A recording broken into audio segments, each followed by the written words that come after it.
maybe if I smack it, it'll smack some good look into it. I'm trying to think of a non-stupid way to do this. Maybe if I just... Okay. Let's not panic too much, shall we?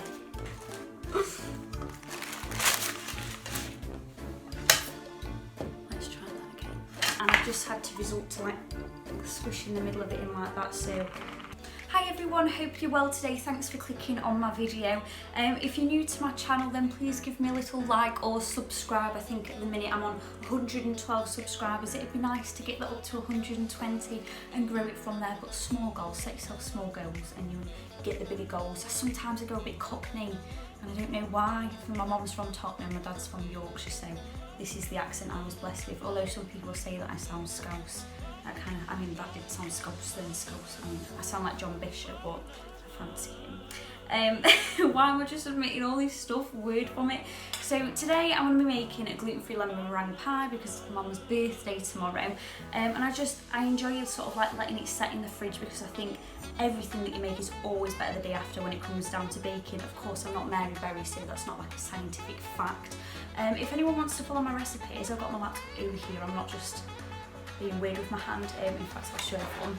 Here you are, my Lenovo laptop, even though it's a bit of a weird brand and I feel like no one's got it. So if you want to follow any of my recipes, I do have a website. It's theceliacqueen.wordpress.com. If you actually do want to have a go at a bit of gluten-free cooking and don't find me very easy to follow, then there's always that. So today my ingredients are gluten-free plain flour that I've got over here, cubed butter, xanthan gum. I'm not even going to cut that out because I know people laugh at that, so I'll just, well, get over that, Ellie. Beaten egg, which is good. Icing sugar over here. We have got a tin here as well, which is, it should be a cheesecake tin, but I don't like doing things by the book, just for the sake of it. 6 egg yolks for the curd, and then we're going to use the 6 whites of those eggs for the meringue. You need your corn flour to thicken it up. You get the gist. So let's start making the pastry. Here we go then. So in this bowl I've got 230 grams of plain flour, gluten-free plain flour, and 175 grams of butter. So I'm just gonna put this, oh gosh, I'm already getting it everywhere, I'm such a child. Sort of like make this into breadcrumbs. Of course, you should be washing your hands anyway with everything that's going on in the pandemic, but make sure that you do actually wash your hands, because otherwise that's dirty. Well, I mean, there's no attractive way of doing this really, is there? Maybe you can come back in 5 so I'll look like a seasoned professional when it's all done. And here we are, so I've got my pastry here. So now I have put in this bowl 230 grams of plain flour. Look at the actual state of that, disgusting. Gluten-free plain flour, 175 grams of butter, just softened, it doesn't need to be cubed like it says on my website. Half a teaspoon of xanthan gum, but obviously if you're not doing gluten-free cooking you don't have to do that. 1 beaten egg and 60 grams of icing sugar, and it should look so good. I'm like holding it up like they do on Lion King, like whatever. Oh, I don't want to get the name wrong of the character because I feel like I get hate for it. So I'm going to roll this out and whack it in my tin. It's good that, isn't it? So make sure that you've got, I thought that was going to make a real loud bang, I don't know why, so it was such an anticlimax. So when you have cleaned your work surface top, of course, but then obviously wash it down with water or whatever, because we don't want the work surface to make the pastry taste like antibacterial spray. Just whack it down with a bit of flour. I'm going to get, she says she's going to get one of these bad boys, a rolling pin. So I'm not trying to make myself just not look bad by blaming it on gluten again, but usually my pastry does crack because gluten-free pastry, like obviously gluten in flour is the thing that makes the pastry like really, well, glutinous, like it pulls out well and it's springy and everything like that. So that's why sometimes if you've had gluten-free bread before, you're like, oh, why does it fall apart, why is the texture like sand? It's just a part of life, unfortunately. So we'll roll this out. Maybe if I smack it, it'll smack some good look into it. It's probably going to break on me, but we'll fast forward and see, won't we?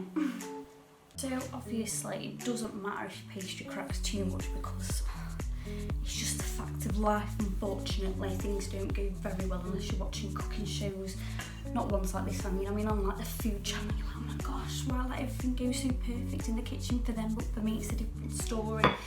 So I'm just gonna I'm not very good with geography, otherwise I'd try and hazard a guess at what country my pastry looks like, because it's just a total mess. But I have changed tins, so this one should be able to help me sculpt it more.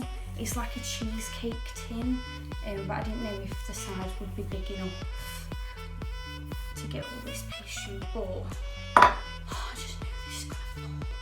But it's fine. This is for fun. I'm trying to think of a non-stupid way to do this. Maybe if I just... Okay. Let's not panic too much, shall we? Maybe it will stick to the paste. Maybe it'll stick to the greaseproof rather. This could be, right, the most stupid thing or the most intelligent thing I've ever done. Oh, how can I get this organised? I don't even know what's a clever way.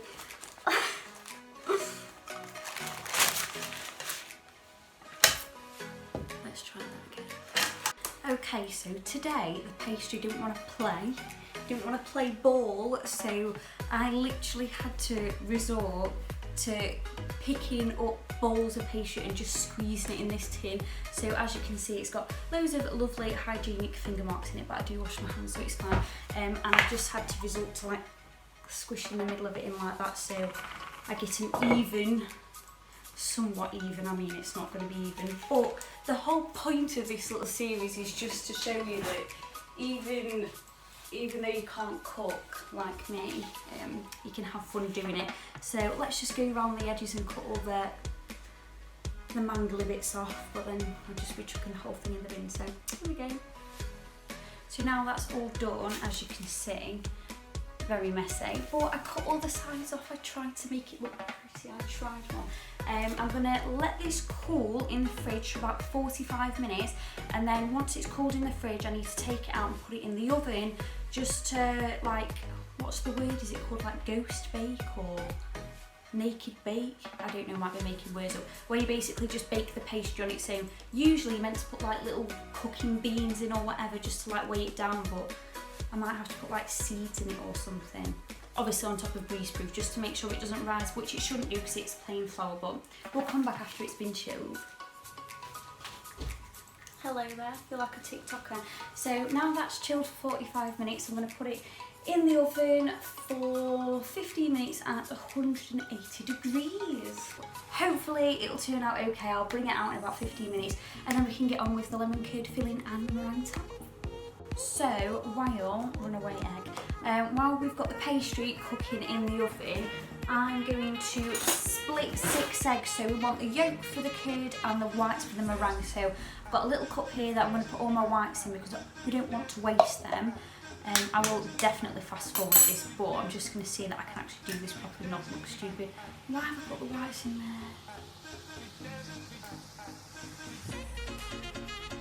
It'll be fine, I'll get another bowl. So change of plan. Literally just say something and then I can still do it wrong. So I'm going to put all the whites in here. I'm just making my meringue really, that's all. I won't make it all ready, I'll just put it over there and get all my yolks in the cup. Fast forward thing. Hello, so I have now got all the whites in this bowl here, leaving that to make my meringue. I've got 250 grams of caster sugar in here. I've got 6 yolks in here. I'm going to whiz them up and gradually add this sugar. If you add it all at once, it's not going to form peaks properly, and it never forms peaks like a meringue, but it will take about 10 minutes because these egg yolks, they can take so much sugar. Who the hell do I think I am? I've got some kind of culinary expertise. If I was going to be any chef, I'd be Nigella, but I don't think I'm sexy enough to be Nigella. So now you've done your eggs, this should look like this. It's a very, very thick mixture because you managed to combine all that sugar in there. I have took my pastry out. I was going to go and pick it up then, but that wouldn't be a good idea because then I'd just burn my hand off. So in the meantime, in a separate bowl, because obviously what is lemon meringue without lemons? You can't see what I'm doing. So you need to put the juice and the zest 6 lemons in a separate bowl, and then you can come back to me. Okay, so I've got the kettle on because what we're going to do now by the way, I kid you not, that literally took me 30 minutes to zest and squeeze 6 lemons. It's actually gone dark outside, I've had to put another light on. So what we're going to now do is I'm going to add 4 tablespoons of corn flour into the lemon juice and zest, mix it in. I've got 450 ml of boiling water. I'm going to pop it in a pan over there. I'll set my camera up over there. And I just need to add the corn flour lemon mix in with the boiling water. It'll go thick really quickly, and then gradually, because we don't want the eggs to scramble, we don't want anything to split, more bake off lingo, you just got to add it in slowly, and then that is then your lemon curd. Okay, so now we've made the lemon curd by adding the lemon juice, the lemon zest in with 450 ml of boiling water, 4 tablespoons of corn flour that you've already got mixed in before you add it to the boiling water, and then just mixing in gradually your egg yolks and sugar. So now the curd is done, you've just got to leave that to cool down for a bit, take it off the heat, maybe about 20 minutes. So in the meantime, we're going to make some meringue. So I've got the 6 egg whites from earlier because we don't waste anything. I've got 225 grams of sugar in here, and I'm going to gradually combine the two until we make beautiful meringue. Okay, so my meringue is done now. Let's do the little test. Bang, it must be amazing meringue because it didn't fall on my head. Would have been dead embarrassed if it had. So I've let my curd cool. So what I'm going to do now is pop the lemon curd in here and then the meringue on top, and you can see what it looks like in a second. Okay, so we're now ready to put it in the oven. I've officially finished my lemon meringue for my mum's birthday. It looks a mess, but it was made with love. I'm now going to put it in the oven at 170 for about 18 minutes. Okay, so it's been 18 minutes now. Hopefully everything has gone fine in the oven, no explosions or anything like that, considering, I know I keep saying it, but it's literally pitch black outside, well, as you can see through my door. So I've slaved away at this all day and I hope the payoff is well worth it. So I'm going to get it out the oven now and just have a look. Oh my gosh, little spillage but all good. To be honest, I am pleased with how that's turned out. There is like a little spillage on the right hand side of it, but again, this is cooking with Colts, it's not perfect.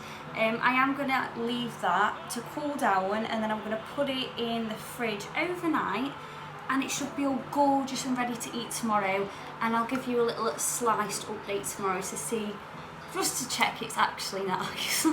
And this is the finished product. It's already been half eaten, but yeah, it actually stood up properly, which was good, getting my little fat sausage fingers out the way. And yes, I'm glad of it, but it took me all day, so maybe I'll only ever make these once a year.